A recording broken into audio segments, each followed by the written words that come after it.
Salut les vapotos, aujourd'hui on va changer un petit peu, ça va être du matériel avec la box Charon TS 218. Voilà la petite box, enfin petite, pas si petite que ça, vous allez le voir. Donc c'est une box double AQ qui, comme son nom l'indique, peut monter jusqu'à théoriquement 218 watts, puisqu'on fait une bonne petite machine. Mais pour l'avoir beaucoup mieux, on va se retrouver en plan serré et vous allez voir tout ce qu'on peut trouver avec cette box. A tout de suite.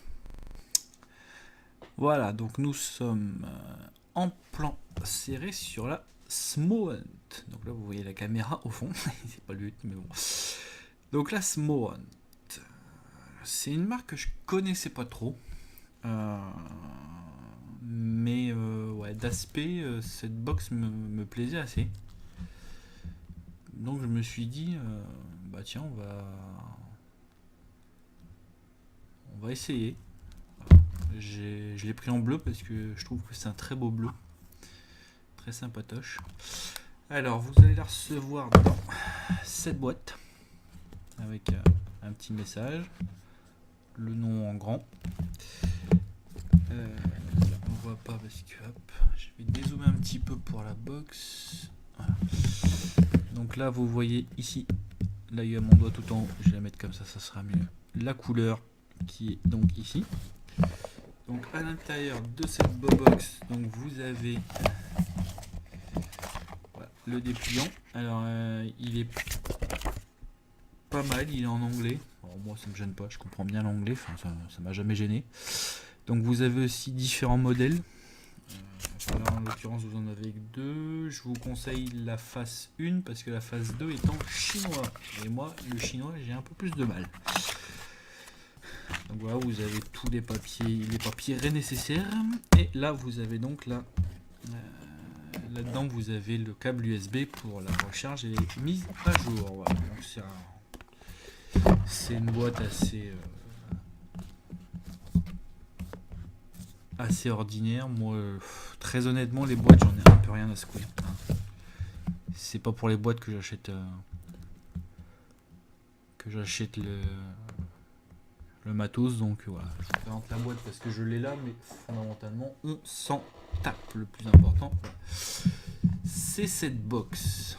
Donc là vous la voyez, voilà, la box Charon TS. Qu'est-ce qu'on peut dire? Ah si, il y a un truc qui m'avait assez frappé, encore plus quand je l'ai eu en main, elle m'a beaucoup fait penser à la box G-Priv de chez Smoke. Alors elle est un petit peu moins carrée, on va dire. La G-Priv est un petit peu carrée. Voilà, c'était un petit peu pas son défaut, mais sa particularité, on va dire. Et voilà, la Charon est beaucoup plus ronde, beaucoup plus esthétique, j'oserais dire. Ouais. La grosse différence, c'est que la G-Priv, pour ceux qui s'en souviennent et ceux qui l'ont eu, avait une gâchette sur le côté. Là, plus la gâchette, juste le bouton. Par contre, on retrouve le bouton de verrouillage de l'écran. Alors justement, voilà. Donc l'écran, voilà comment il s'affiche. Oui, il est vachement humide. Donc là, vous avez le watt. Donc là, vous avez en fait une barre qui vous indique si vous êtes haut dans les... Voilà, si vous vous approchez du maximum de la box. Là, vous avez l'ampérage, là, les volts, et là, les ohms. Donc jusque là, hein, c'est assez classique. Là, vous avez ces deux petites barres là, c'est la charge de l'AQ. Voilà.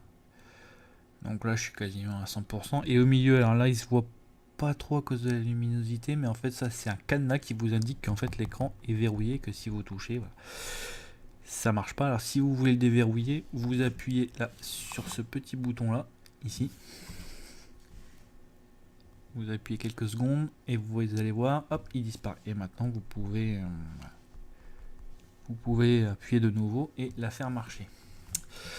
Alors je vous conseille de faire vachement gaffe à ce que ce petit cadenas apparaisse, Pourquoi? Eh ben, tout simplement parce que, regardez, quand vous voulez augmenter la puissance, ouais, ça augmente à une vitesse faramineuse. C'est même assez chiant, faut être honnête. On a vite fait de...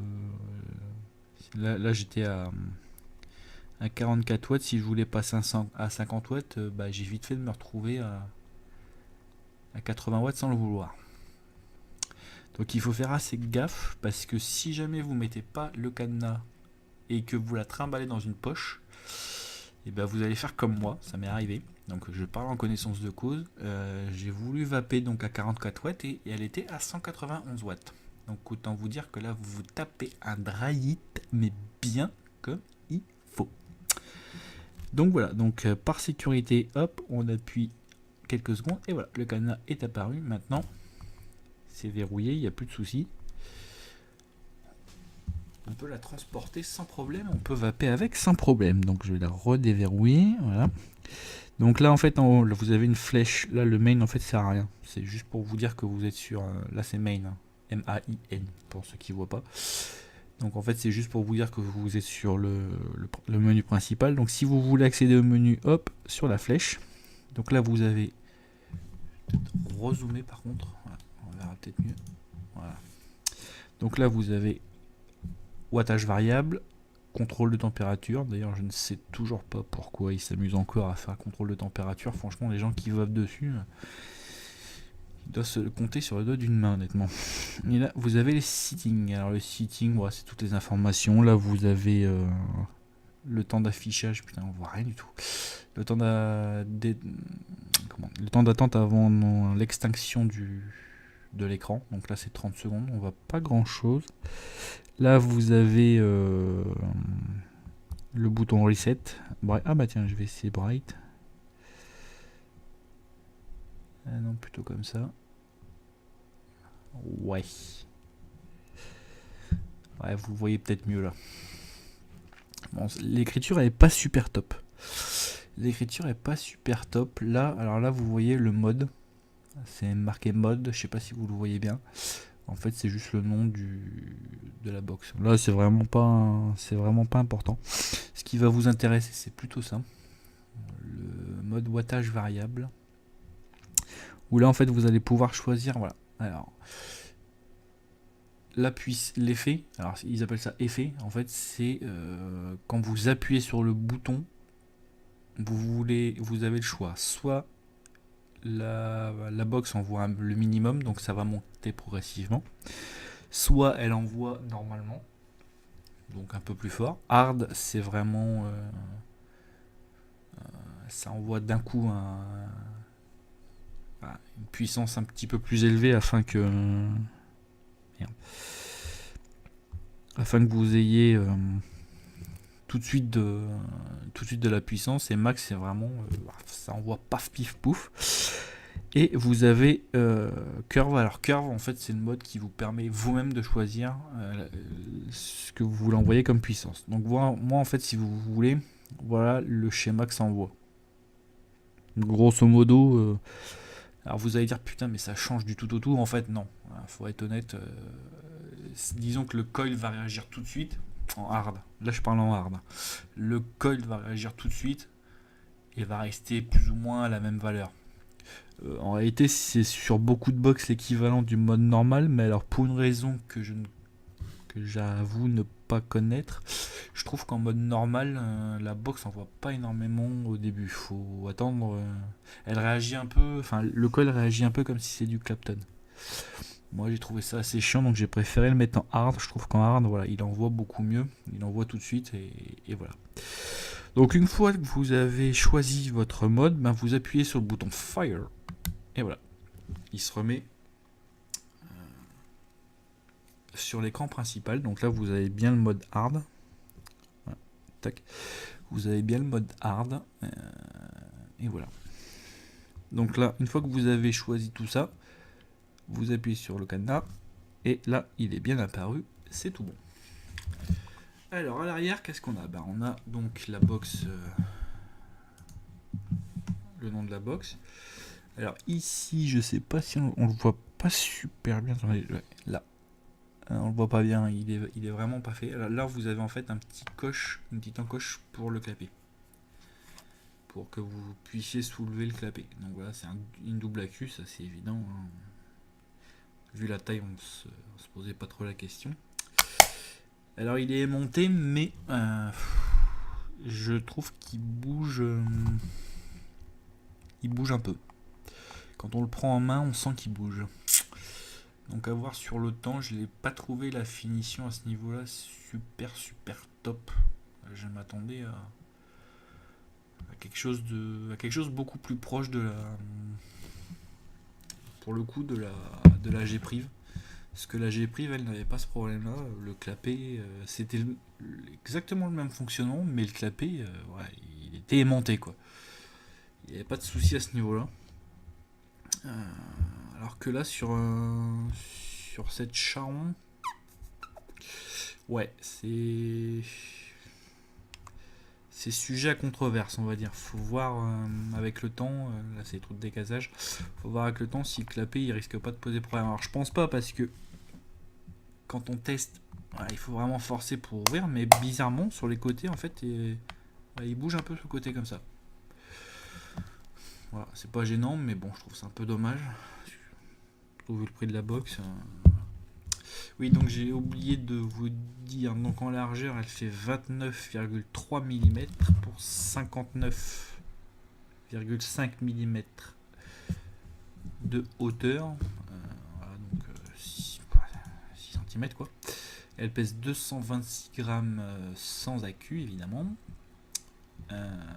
Qu'est-ce que je pourrais vous dire d'autre voilà. Alors moi l'autre point qui m'a un petit peu gêné, c'est le bouton Fire. Alors c'est pas une question de gâchette ou pas gâchette, ça c'est pas la question. C'est juste que j'ai remarqué, il est grand. Moi je me suis dit putain il est grand, c'est trop bien. Et en fait je me suis aperçu que faut vraiment appuyer au centre si vous voulez qu'il soit réactif. Si vous la prenez, que vous appuyez un petit peu sur le bas, et au final elle réagit. J'ai trouvé qu'elle réagissait pas bien. Alors est-ce que c'est la mienne ou est-ce que c'est toutes les charrons, je ne sais pas. J'en ai foutrement aucune idée puisque je n'en ai qu'une, hein, n'est-ce pas. Mais voilà. Pourtant, quand on clique dessus en bas, il réagit, mais je trouvais que pour faire Fire avec un atto, il réagissait. On avait l'impression que il n'envoyait pas de la patate en continu, ça se coupait un petit peu au milieu. Donc du coup, j'étais obligé de remonter mon doigt et bien le mettre au-dessus pour que pour qu'il fasse vraiment Fire. Donc bon, c'est dommage parce qu'au toucher, il est vachement agréable. Il est un petit peu, je sais pas comment dire. Il y a des petits dessins dedans, il est un petit peu en relief, il est super agréable au toucher, mais à l'action, je l'ai pas trouvé si formidable que ça. Je préférais le système de gâchette de la G-Priv, honnêtement. Je vous le cache pas, je préférais le système de gâchette me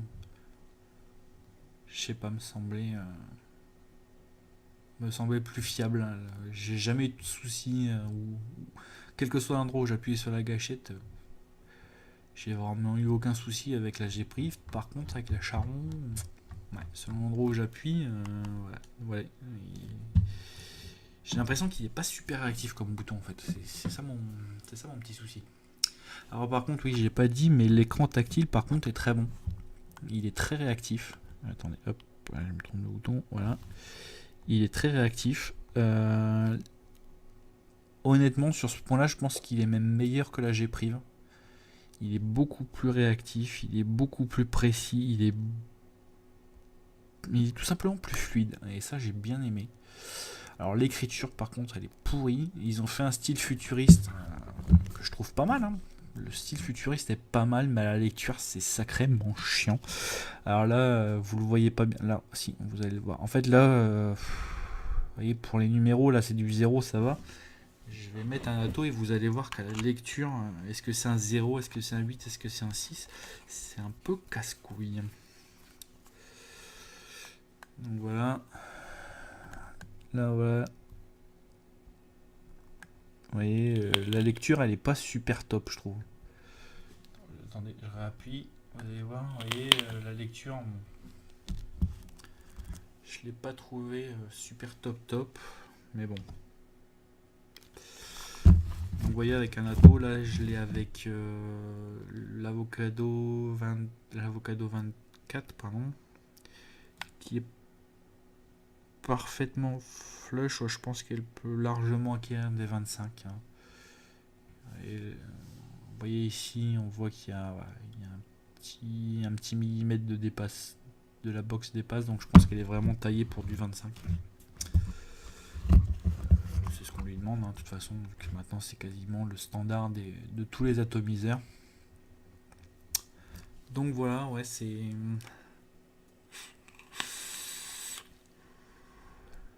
Ouais, désolé, je vois pas beaucoup, mais j'avais envie. Donc ouais, au style, elle est pas mal. Par contre, l'écriture, vous voyez, je la trouve affreuse. Le style compteur, bon, ouais. Moi, j'avoue que sur ce point-là, je préférais la simplicité de la G-Priv.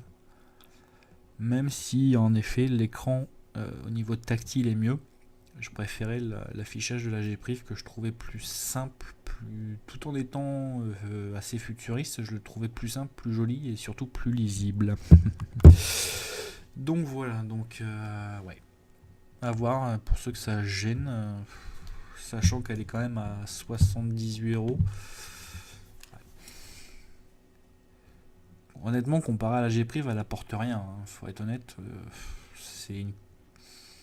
Je dirais pas jusqu'à dire que c'est une copie, mais c'est une concurrente, on va dire.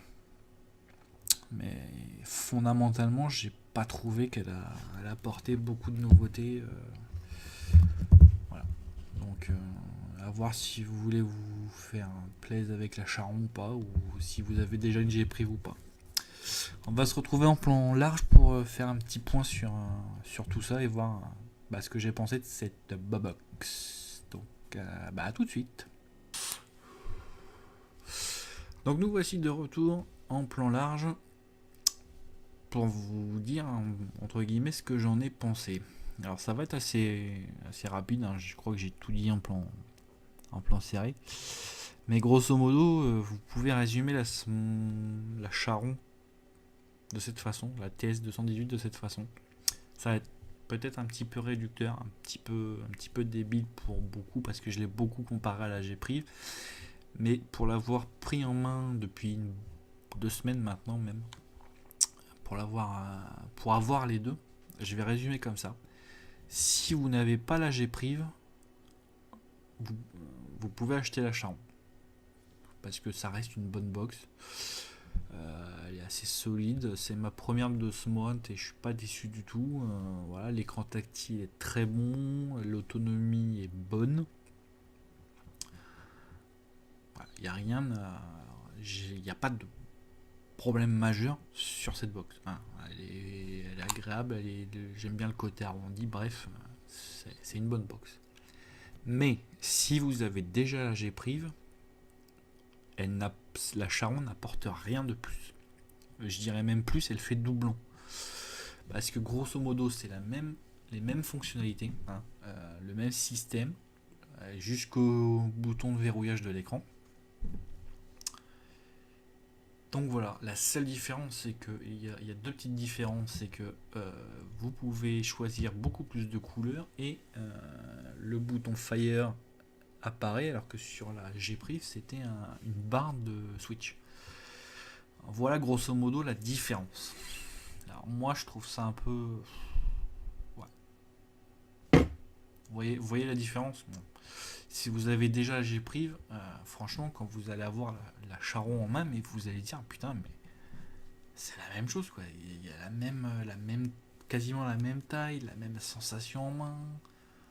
C'est quasiment pareil. Donc voilà, moi je résumerai comme ça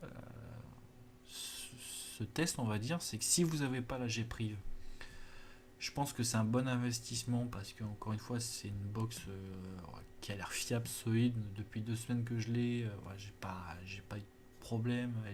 L'écran est bon, tout ça. Mais si vous avez la G-Prive, vous aurez une sorte de doublon. Voilà. Mais un doublon de chez Smount et non pas de chez Smoke. Voilà, c'est comme ça que je conclurai ce test, c'est que voilà, c'est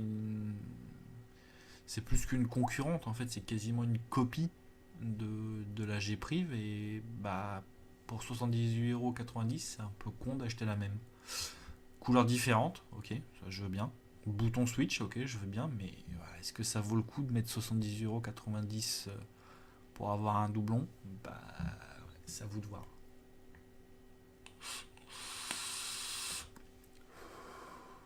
Je pense qu'à ce prix-là, il y a d'autres box bien différentes qui méritent tout autant notre attention. Donc voilà. Alors après ça reste une bonne box. Hein. Je dis pas que c'est une mauvaise box, je dis pas ça. Je dis que par rapport à la G-Prive, elle apporte rien de vraiment différent. Au contraire, elle a quand même grosse similitude. On est même carrément un peu louche. Et voilà. Donc si vous avez la G-Prive, je vois pas l'intérêt d'acheter la Charon. Par contre, si vous n'avez pas la G-Prive, je vous conseille plutôt la Charon. Voilà. C'est comme ça que je résumerai ma pensée. Donc voilà. Je crois que j'ai rien oublié. Taille. Oui, c'est une box qui est quand même assez grosse. Hop, ça sera mieux en cadre. Ah, vous voyez, là je fais le tour, je touche pas mes doigts quoi. Donc c'est une box qui. J'ai pas des mains de géant, mais quand même. Ça faut le savoir. Mais ça c'est le même problème que sur la G-Prive. Hein. Ça fait partie des box double AQ qu'on peut pas entourer de nos doigts. Hein, au bout d'un moment, l'espace il est réduit. Donc voilà, donc à vous de vous faire une idée. À vous de vous faire une idée. Là, je peux pas vous. Je vous ai. Pour ceux qui ont déjà la G-Prive, ben voilà, vous savez. Vous connaissez mon point de vue par rapport à la G-Prive. Pour ceux qui ne l'ont pas, je pense que c'est une box qui a tout pour plaire. Hein. Un écran tactile réactif est vraiment bien. Une autonomie très satisfaisante. Si vous pensez à mettre en hard la puissance et pas en normal pour avoir un coil plus réactif, vous aurez pas de soucis quoi. Vous aurez pas de soucis, il y aura pas de surprise. Voilà, donc si vous avez aimé cette vidéo, abonnez-vous à ma chaîne et on se retrouve bientôt pour de nouvelles aventures.